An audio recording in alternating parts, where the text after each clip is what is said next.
नमस्कार, स्वागत है आपका एनएमएफ न्यूज में। मैं हूं आपके साथ शबनम। कुर्सी हाथ से जाते ही ममता की हालत पूरी तरह फूट फूट कर रोने वाली हो गई है, क्योंकि हाथ से सिर्फ कुर्सी ही नहीं गई है, बल्कि अब पार्टी में इस कदर फूट पड़ी है कि ममता बनर्जी पूरी तरह बौखला उठी हैं। अब बाकी नेताओं पर हंटर चलाने के लिए बड़े बड़े एक्शन लेना ममता ने शुरू कर दिया है, जिससे टीएमसी में हड़कंप मच गया है। ममता के निशाने पर उनकी बेहद करीबी मानी जाने वाली सयानी घोष आ गई। वो सयानी घोष जो कहती थी टीएमसी सत्ता में दोबारा आएगी, ममता सीएम भी बनेगी और आने वाले वक्त में पीएम भी बनेगी। वो चड्डा की तरह ममता का साथ नहीं छोड़ेंगी, कभी ममता को धोखा नहीं देंगी, कभी टीएमसी छोड़कर कहीं नहीं जाएंगी। लेकिन वक्त बदला, हालात और जज्बात सब बदल गए। सयानी घोष ममता के खिलाफ ही खड़ी हो। सिर्फ सयानी घोष ही नहीं, टीएमसी के बड़े बड़े दिग्गज नेता, सांसद, विधायक सब ममता के खिलाफ चले गए हैं। जैसे ही अपने बेगाने हुए, ममता ने सयानी घोष पर ही बड़ा एक्शन ले लिया। जी हां, ऐसा हंटर चलाया कि सब हैरान और दंग भी रह गए। बता दें कि ममता बनर्जी ने एआईटीसी यूथ प्रेसिडेंट के पद से सयानी घोष को हटा दिया है और उनकी जगह अर्नब बनर्जी को नया अध्यक्ष बना दिया है। टीएमसी के वरिष्ठ सांसद सुदीप बंदोपाध्याय और केंद्रीय मंत्री भूपेंद्र यादव के बीच नई दिल्ली में हुई मुलाकात ने पार्टी के भीतर चल रहे घमासान के बीच एक नई राजनीतिक हलचल पैदा कर दी है। सयानी घोष ही नहीं, तमाम नेता ऐसे हैं जो ममता से बगावत कर अब अपना रास्ता तलाश रहे हैं, बीजेपी के बड़े नेताओं से मिल रहे हैं, जिसके बाद नई चर्चाएं शुरू हो गई हैं। और इसी बीच ममता ने भी अब इन नेताओं पर एक्शन के लिए कदम उठा दिया है। इस मुलाकात के बाद अब ममता के करीबी कुणाल घोष को सुदीप बंदोपाध्याय की जगह नॉर्थ कोलकाता संगठनात्मक जिले का अध्यक्ष बना दिया गया है। बंदोपाध्याय बागी टीएमसी सांसद शताब्दी रॉय के साथ दोपहर में बीजेपी नेता के मोतीलाल नेहरू मार्ग पर उनके आवास पर पहुंचे थे, जहां उन्होंने बैठक की। काफी देर तक ये बैठक चली। ये घटनाक्रम ऐसे समय में हुआ है जब बागी टीएमसी सांसद कह रहे हैं कि वो लोकसभा अध्यक्ष ओम बिरला से मिलकर असली टीएमसी के तौर पर मान्यता की मांग करेंगे। यानी ममता से पार्टी ही नहीं, नामो निशान सब छीन लिया जाएगा। ये कदम पश्चिम बंगाल विधानसभा चुनावों में पार्टी की करारी हार के बाद लगातार उठाया जा रहा है। ममता चुनाव हारी, हालांकि 80 विधायक उनके जीते, लेकिन ये विधायक भी ममता के साथ खड़े नहीं हुए।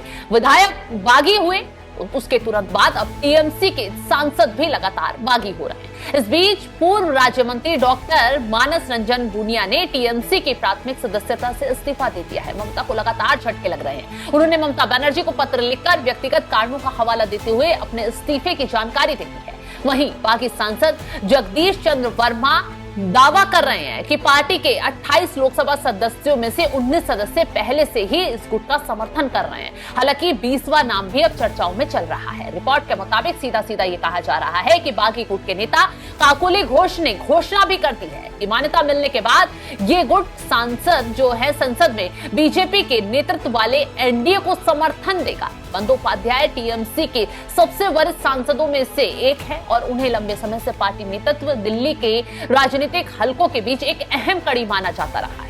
और यही अहम कड़ी अब ममता के साथ से टूट गई है। इसलिए उनके और बीजेपी के एक वरिष्ठ रणनीति के बीच किसी भी तरह की बातचीत पर पश्चिम बंगाल की राजनीति की भविष्य की दिशा के संकेतों के लिए बारीकी से नजर रखी जाएगी। हालांकि राज्य विधानसभा में टीएमसी के 80 में से 64 विधायकों का एक समूह पहले ही पार्टी से अलग हो चुका है। उसने स्पीकर से मान्यता हासिल कर ली है, जिसमें बागी गुट के नेता रीताबत्ता बनर्जी विपक्ष को नेता नामित किया गया है, उनको विपक्ष का नेता बनाया गया है। हालांकि ममता के नेतृत्व वाले गुट ने कोलकाता हाई कोर्ट में इस मान्यता को चुनौती दे दी है और कोर्ट इस मामले की सुनवाई भी कर रहा है। हालांकि बंदोपाध्याय के कदम पर तीखी प्रतिक्रिया देते हुए टीएमसी प्रवक्ता कुणाल घोष ने तंज कसा है और वो ये कह रहे हैं कि जिस तरीके से इन सांसदों ने कदम उठाया, जिस तरीके से विधायकों ने कदम उठाया, वो काफी घातक है और ये सब बीजेपी के इशारे पर हो रहा है। तो एक तरफ ममता बनर्जी पूरी तरह बौखलाई हुई हैं, अब वो क्या करें क्या ना करें शायद उन्हें समझ नहीं आ रहा।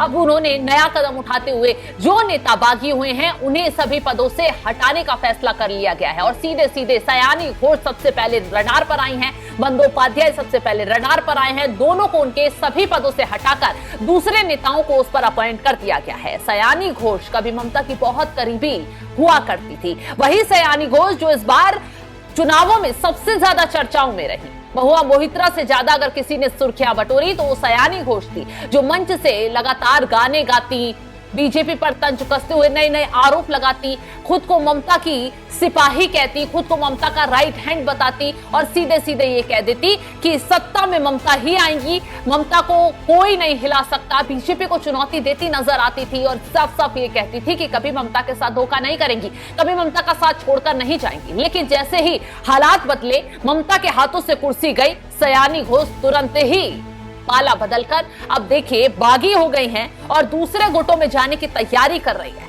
अब ममता ने सयानी घोष पर एक्शन लिया, उसके बाद वो किस किस पर एक्शन लेंगी, क्या क्या कदम उठाएंगी, खैर ये देखने वाली बात होगी। अब जो टीएमसी के सांसदों की तरफ से बागी गुट जो है वो कदम उठाने की तैयारी कर रहा है, दिल्ली में केंद्रीय मंत्रियों से मुलाकात कर रहा है, उसके बाद क्या कुछ बदलाव देखने के लिए मिलते हैं बंगाल में, देखना दिलचस्प होगा। फिलहाल इस खबर को लेकर आप क्या कुछ राय रखते हैं, कॉमेंट बॉक्स में जरूर बताइएगा।